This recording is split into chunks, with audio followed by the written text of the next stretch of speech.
Here is a few things I'd want to see in Generation 10, Pokemon Winds and Pokemon Waves.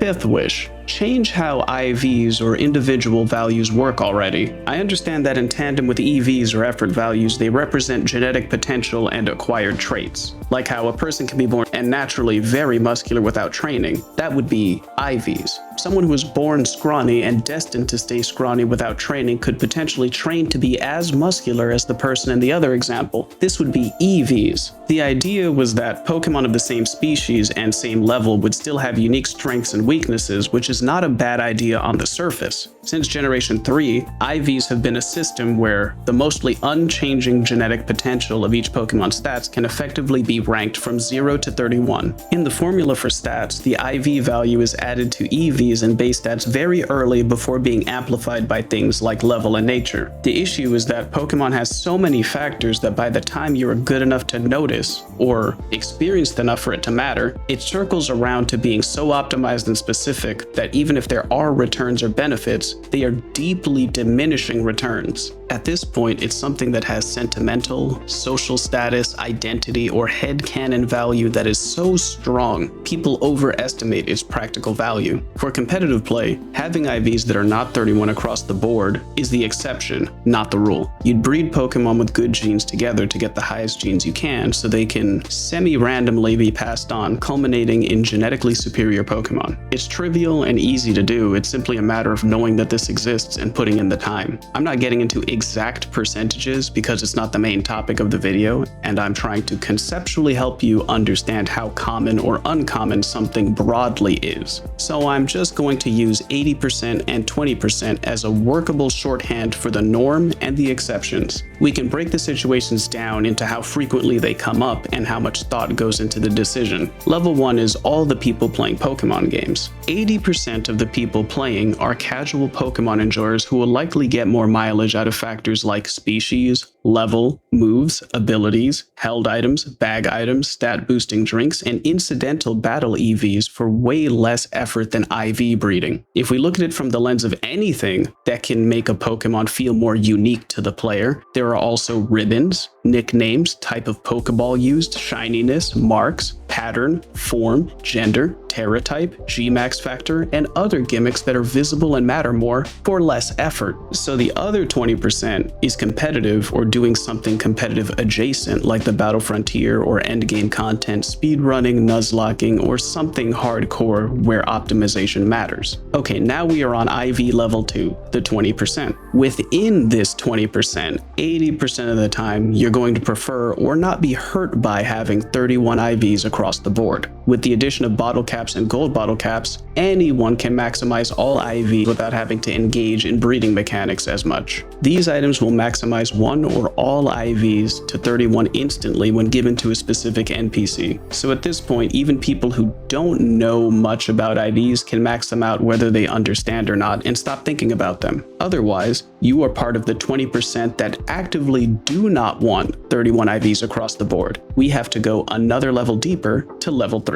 Now on IV level 3, you actively didn't want 31 IVs across the board. 80% of these players will generally be people minimizing speed to 0 IVs to outslow people in Trick Room, minimizing attack to 0 IVs to reduce foul play damage or confusion self-damage on a special attacker, or minimizing either defensive IV stat to 0 for counter or mirror coat tech. This isn't a decision, it's just optimal. There's no trade-off with meaning. There's also no 0 IV rusted bottle cap, so you have to also be able to breed or find a Pokemon with the right 0 IV in the right places. If you aren't doing that and need something more specific, you are the 20% that needs to go deeper. IV level 4. We are finally getting to something that was once a meaningful choice. At this depth level, 80% of the time it's because they were using hidden power for coverage. When hidden power existed as a move, if a Pokemon with 31 IVs and everything had hidden power, the hidden power would be dark type. You needed other IV patterns to get specific hidden power types. Hidden power's base power was also affected for most of its existence too. So the skill expression here was a knowledge and patience check to get the specific hidden power type you needed while keeping the hidden power base power as high as possible, while still being closest to 31 IV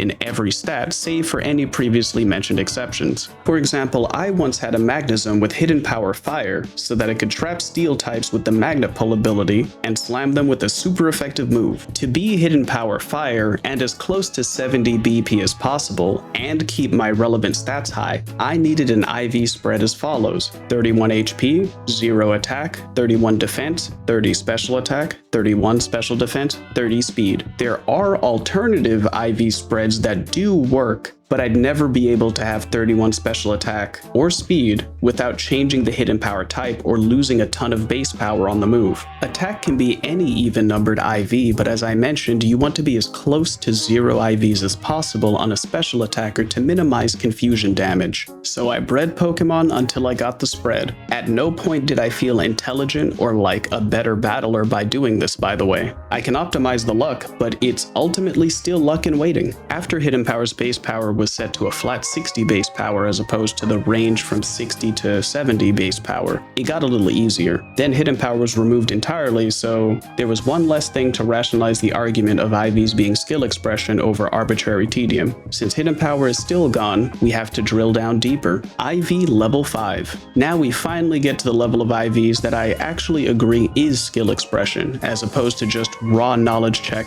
gatekeeping. This is the level where specific numbers between 0 IV and 31 IVs matters, and it's a meaningful player choice, compared to past levels where it's not really a skill to maximize good stats or minimize penalties from a stat you aren't using. Or in the case of hidden power, it's a sacrifice, not a big brain decision. At this level, people adjust IVs to specific values to meaningfully manipulate stats they need for specific strategies and specific interactions. For example, a Pokemon might opt for a specific speed IV that isn't the 31 IV max or the 0 IV minimum. They might pick a specific IV like 9 IVs to be slower than most things in Trick Room, but slightly faster than other specific Pokemon outside of Trick Room. Another example, Ultra Beasts have the Beast Boost ability, an ability that boosts the highest non-HP stat a Pokemon has after getting a KO. If there is a tie between multiple highest stats, the game chooses the first highest stat from attack down to speed. Ultra Beasts have wonky stats, some of them being extremely min-maxed. Sometimes it's not enough to tweak which stat is the highest using EVs and nature alone, and a player has to sacrifice some IVs to get the right stat spread to get the specific beast boost they want. For example, let's say I wanted to use a Trick Room Stakataka. As you can see from its base stats, it has an extremely high defense stat, high attack, good special defense, and horrendous speed. Based on what we've covered, we want 31 IVs in HP, 31 in attack, 31 in special defense because big numbers are better. Special attack isn't being used, so we don't have to care. Since we are using Trick Room, we want 0 IVs in speed because slower is faster, and we aren't outspeeding anything meaningful outside of Trick Room, so there is no trade-off. We also have Gyro Ball on our moveset, which is stronger the lower our speed is. It would be nice to get more attack boosts as we get KOs to hit harder and harder as we outslow in Trick Room. Stakataka's defense stat is so high that even if you put no EVs into defense, maximize attack with 252 EVs, and an attack boosting nature for an extra 10%, it still doesn't pass defense. If we want attack to be the highest stat to get the beast boost, we need a lonely nature to give defense a 10% drop,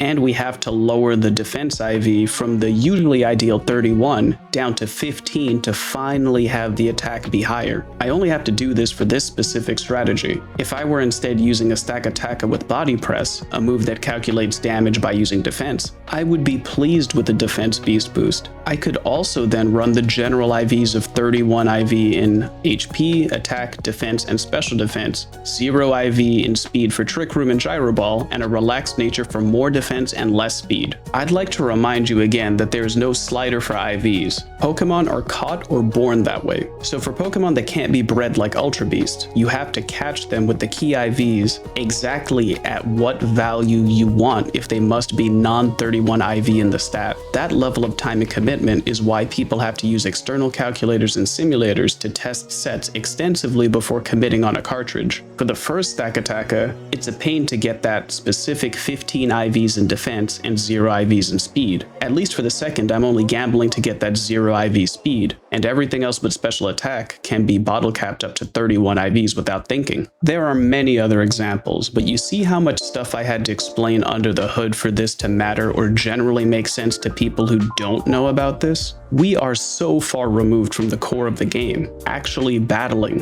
IVs have always been a hoop I've jumped through as a competitive player, not something I've ever enjoyed or found meaningful. Understanding IVs and getting good at breeding to get the ones I want doesn't make me feel like a better player than anyone else. I'm well aware that it's time I could have spent actually battling and getting battle experience. It's part of why I spent way more time battling on Pokemon Showdown. I could actually battle and test out movesets in a reasonable amount of time and practice getting meaningful repetitions while still having time for other games, hobbies, or obligations in real life. That same logic is consistent with any other skill you want to get better at. Imagine if basketball players spent less time playing and more time getting leg lengthening surgeries to change their IVs. Yeah, optimizing which season to book your surgery and recovery is technically a form of skill expression, but is that good for the competitive players and spectators? Probably not. IVs are kind of like the NBA's black mask, but for Pokemon at this point. I'm not a sports spectator, just an athlete, but look into the Black Mask ban. It's a fun story. For my wish, I'll take anything better. Make bottle caps able to change an IV to anything from 30 to 31. Make the price as expensive as it needs to be fair or balanced or whatever. Just do what it takes to make the IVs selectable, or just remove them entirely. Do something, anything, please. Hey, editor's note. It turns out that during the editing of this video, I have been hearing that allegedly IVs are not in Pokemon Champions. All I can say is that I'm curious if that is also going to be the case in Generation 10 proper. That's all I'll say for now. Let me know what you think and what wishes you have for Generation 10 or a future generation in the comments below. Thank you so much for watching, and I will see you some other time. Bye.